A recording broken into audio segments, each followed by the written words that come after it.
Good morning, Internet, and it is Friday morning as of recording. Today we're reviewing Pokemon Legends ZA, and initially I was very torn about this one. The prospect of being trapped within a single city for an entire Pokemon game when the entire Kalos region could have been explorable just seemed like a big, missed opportunity. Lacking from the start. That's not to say other games haven't made it happen, like Spider-Man or Yakuza or Persona. But for Pokemon, I never saw this as an outlet that I really desired to witness. So you could see how at first I was skeptical, and I wasn't alone either. The whole internet discourse was spewing boatloads of controversy over this point exactly, so that begs the question, how did this turn out? Pokemon Legends ZA is a pretty good game, all things considered. Diving right in, you'll notice immediately that this game, even so on the Switch 2, is very fluidly animated. It feels more premium than previous titles like Scarlet and Violet. I distinctly remember the cutscene in the beginning of the game where the president of Quasartico Inc. Took her Skidoo out, and I just felt amazed at how good the cutscenes are getting. The animations, they're going from being rigid and perhaps too monotonous to lifelike and sportly, if I may add. um, and it just makes me excited for the future of Pokemon, like for Winds and Waves or Wind und Welle, if you speak German. It's just the sense of quality that is being developed in Pokemon games. It's getting good, and you can feel it somewhat throughout the rest of the game, except for the windows, which you've probably heard a lot about if you're a Pokemon fan. But no, just the frame rates, even the sharpness of the resolutions on the Switch 2. It gives the game a very pretty look. The grass has a windswept look. The water is shimmery shine. Heck, even the mountains outside the city, which we don't explore, has a quite lovely look indeed. And this goes with saying that I think that the natural aspects of this game look the best compared to some of the more man-made architectural pieces. There's lots of pretty bridges. Some of the buildings do look nice and have a lot of detail. Others, the copy and pasting that many other YouTubers and people have just talked about enough already. I don't really need to go over that. You already know, or you could see from the footage that I'm playing. But yeah, no, I'd say the art style carries the game forward much farther than its technical aspects. While you can't really compare this game to something more fidelity focused like Spider-Man or Elden Ring or even other AAA titles that were ported to Switch 2, like Resident Evil 9. It's Pokemon is leagues behind comparatively, but it shines contextually. And it does hold up as a genuinely stunning vista at times, especially in a select few of these wild areas. And side note, why are they called wild areas? Sword and Shield has a wild area. Why does Lumiose have 20? It's just, like, why couldn't you have named them parks? That's what they are. Some of them are hardly even wild zones. More like streets with more than the average amount of Pokemon. And like I said before, I won't compare ZA to other AAA titles, but I will compare it to other Pokemon titles, especially the namesake, Pokemon Legends Arceus. How do they compare? Well, I don't think they compare very well. Not really. You can throw Pokeballs, sure, but you can't use motion controls, and that really kills part of the immersion for me.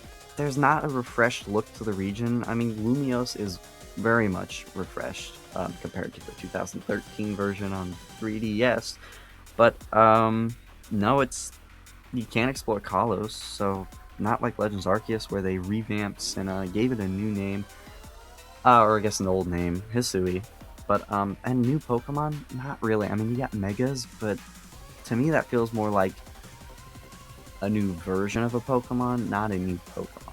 We got Pokemon like Overquill, Basculegion. We even got what's the name?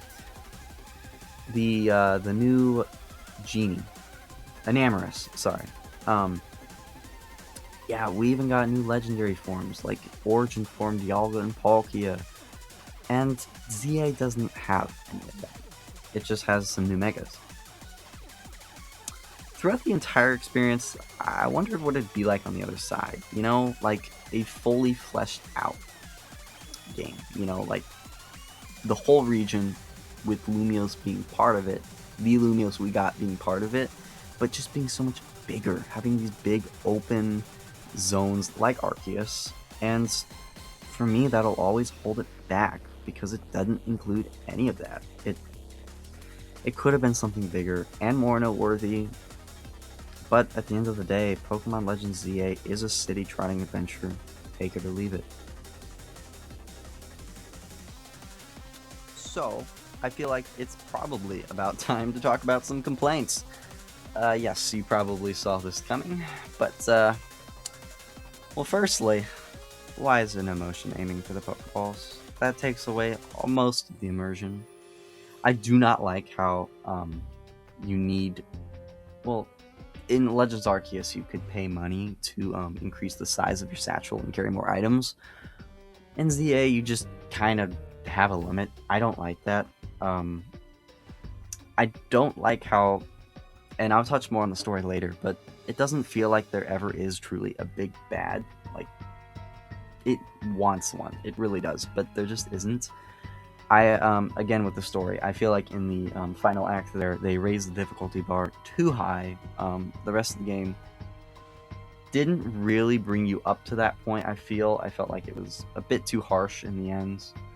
The new battle system's okay. I mean, it is refreshing, and I do appreciate it, but more often than not, I feel like special attacks are just superior, and when I'm battling online, there's too many people using Garchomp.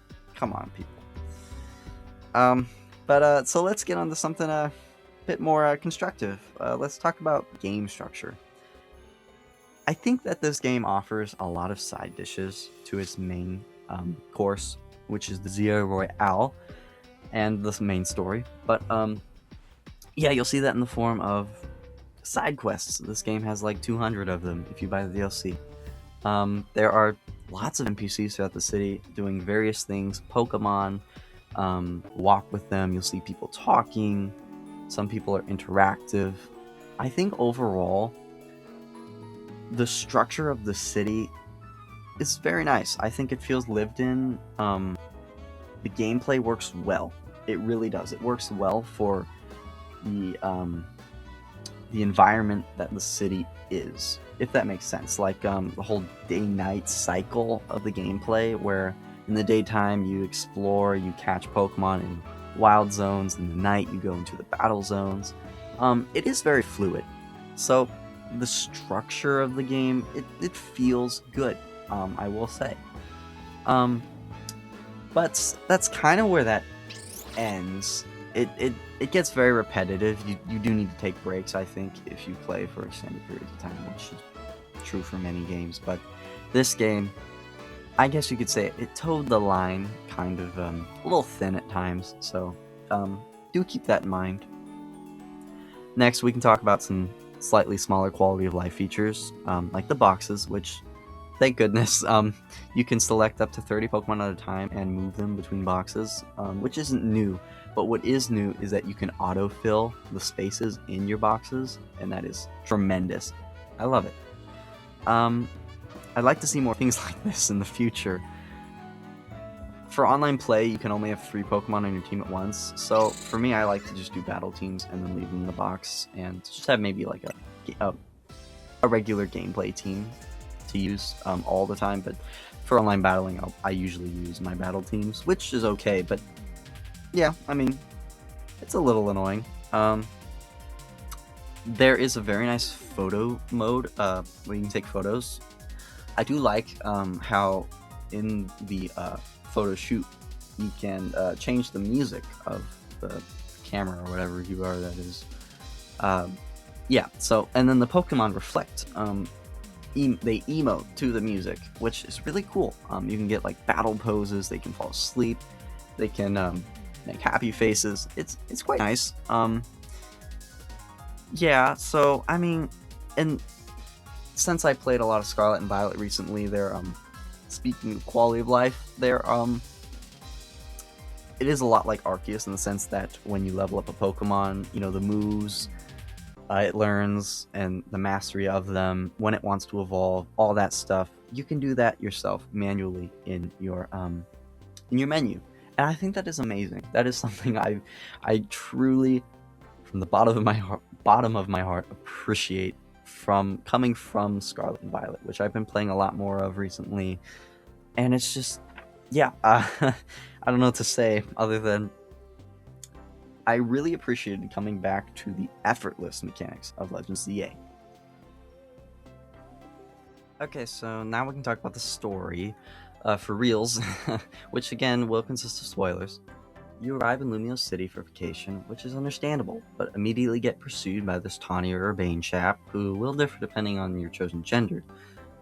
They ask you to help them film a commercial, and then end up retrieving your stolen bag because a Pancham comes mid-take, which you go and chase down, and then, no surprise, it is there are a bunch of thieves who sent the Pancham, and you take them down by choosing your starter, either Chikorita, Tepig, or Totodile, and ends with a really cool cutscene where AZ's Floette just nearly blasts them to pieces. Nearly had the first confirmed kill in the series of a human being on screen, which is interesting. It caused them to scatter, though, in a funny cutscene. But from here on out, you compete in the ZA Royale to rise the ranks. You aid the members of Team MZ to take down the Rogue Mega Evolved Pokemon, which is also in collaboration with Quasartico Inc. to keep the city safe. Those wild zones keep being added throughout the story, and these places are indeed put here to try and meet the goals of Quasartico Inc. by creating a city in which people and Pokemon both live in equal harmony. You repeat the cycle until you reach rank A, at which point you're deemed strongest or second strongest trainer if you lose to Tawny or Urbane. And then shortly thereafter, Prison Tower erupts with energy, becomes a destructive force on the city, and it's up to you, Zygarde, Tawny, or Urbane, to stop it. I personally found the climax to be pretty underwhelming. I know some people will like it, but the writing felt really shallow and breezed through the rest of the... it felt really shallow, and I didn't like how even if you won against Urbane, it wouldn't change how the story went. Like, there's a point where she says, or he says that, the strongest trainer will go up to Prison Tower and use Mega Evolve Floette, be the strongest Mega Evolution user. Doesn't matter what you do, you win or lose, they go up anyway. So, little things like that. I just felt like the story was a little shallow. If you value story in a Pokemon game, you may feel torn on this aspect as well. Now I want to talk about my favorite part of this review, which is going to be the music. I was actually finishing up the script, and I thought, is that really all I want to talk about? And then I looked at some of the gameplay footage and thought, dang, the music is pretty fire. So here, let's unpack some incredible arrangements. Firstly, there's the City Day theme, which actually changes depending on where you are in the city. Different arrangements of it, with some having accordion, different instruments. Really cool stuff. The wild zones have a nice, relaxing piano theme. I really do enjoy the wild Pokemon battle theme. It's weird because, it's like not like a normal Pokemon game where like you get into a battle with a random wild encounter. It's just one Pokemon, but no, it's like it is still the wild battle theme, but just it plays when you anger a Pokemon. There's an alpha rendition of it too, which is just a bit more upbeat. The battle zone has great jazz. Love it. Even just the city at night. It's a very jazzy game overall. Just synth. Everybody talks about just synth theme. I love the Rogue Mega Battle theme. That's awesome. The sewers, again, lovely. Love the sewers. Not the smell, but I love the vibes and the music. And for some final touch-ups, there were some exclusive icons for the Nintendo Switch Online members to spruce up your accounts. I love those. I have almost 100 of them, but they released probably like 200. For pre-orders, I got the ZA grocery bag tote. I know there were other ones, like maybe keychains for the UK, maybe some plushies. Japan always gets the best ones, I think, but the bag's pretty awesome, I'm not gonna lie. Actually, I also got free pizza from Pizza Hut. So hey, deals. Um, so there were also some in-game events for early purchasers. There was the Ralts with the God of War, and actually that was it. There wasn't any more. But they did introduce extra missions for mythicals and legendaries. Deontay and Mewtwo for the base game. I think for the DLC there was Zeraora and maybe Magearna. I'm not too sure. Haven't gotten there yet. but yeah. So and the online rank seasons are still going. It's ranked season 13 as of the uploading of this video. And if you haven't gotten the Mega Stones, very easy. You can just do like 1 or 2, maybe 3 battles and probably nab all of them. So yeah, make sure to do that if you've missed that. And last but not least, I want to cover the anticipation going up to launch. So many of us diehard Pokemon fans wanted more than they were willing to show. Every trailer felt the same. It was kind of a long announcement to release. It came out, the announcement trailer didn't show us like anything but a hologram of like Lumia City, and that came out in Pokemon Day 2024. And as we know, the game released in the very end of 2025. That was almost a 2-year wait. Not quite, but almost. So yeah, that I ignored it at first. I thought it was lackluster, but it won me over, and then I grew so excited. So excited that, in fact, I waited for midnight on October 16th. I did not get any sleep that night. I stayed up for the midnight release, played for 3 hours, drove over half an hour to my brother to give him his copy, which I also picked up for him. Then I drove back, played until well past sunrise, and oh my goodness, I was sleep deprived, but it's the good kind of sleep deprived, you know? One that you'll cherish for years. And after I finish my commentary of this video, I will play my recorded unboxing footage in the end if you feel like sticking around for more. Though fair warning, the quality is not very good. So yeah, that was most of the pre-launch shenanigans that happened. And moving on, and that just sums all of it up. So yeah, I know at this point none of it's particularly fresh or exciting what I've said. The game has been out for well, not quite a year, but you know, we're going on a year, and so I just thought it'd be fun to look back and, you know, re-examine, take a second look, think again about what I might have considered to be fundamentally good or bad. I took my sweet time with this game. I took 30 hours to complete the main story, and I'm going on 110 now. I got more DLC to do, so I don't know if I'll actually devote the time for a second playthrough. I'm sure I'll enjoy the DLC for the next few months, or until Winds and Waves comes out. But anyways, thanks for watching my review of Pokemon Legends ZA. Leave a comment, if you will, on whether or not you have played ZA. Do you still want to? Or do you find the game to be too cheaply made by the old Game Freak? Remember to keep a lookout for future videos, and until next time, have a great day.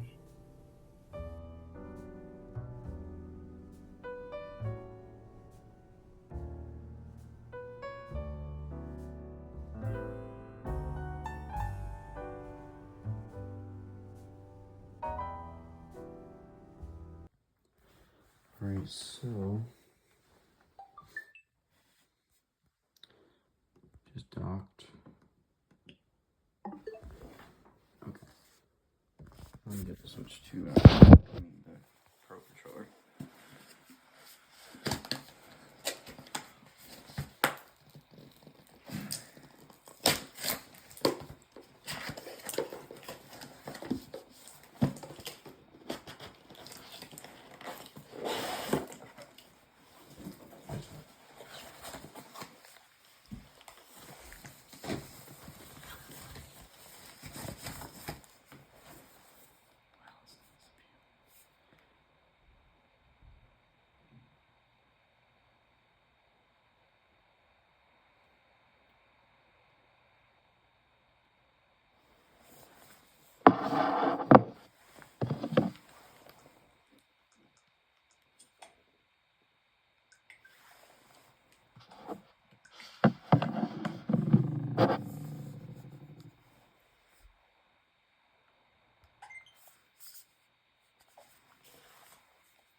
scared. Let's get the switch to the game.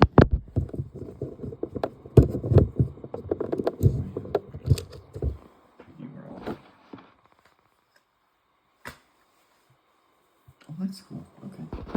So that's what it looks like.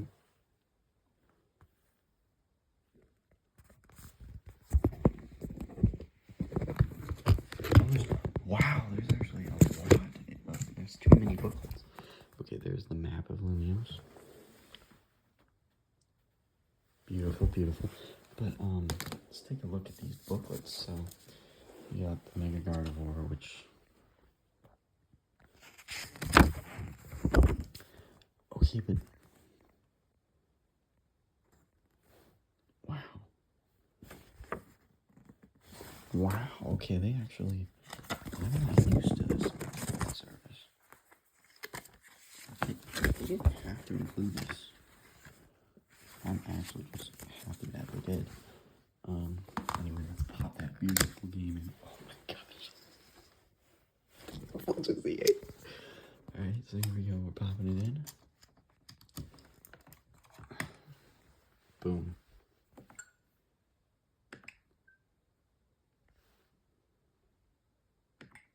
Okay, we're verifying whether we can use.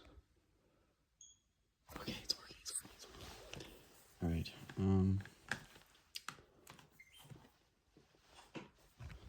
okay. Anyway, guys, so that's gonna wrap up about my midnight release blog. I'm gonna hop into the game and then head over to my brother's. But so yeah, happy gaming. Thanks for watching.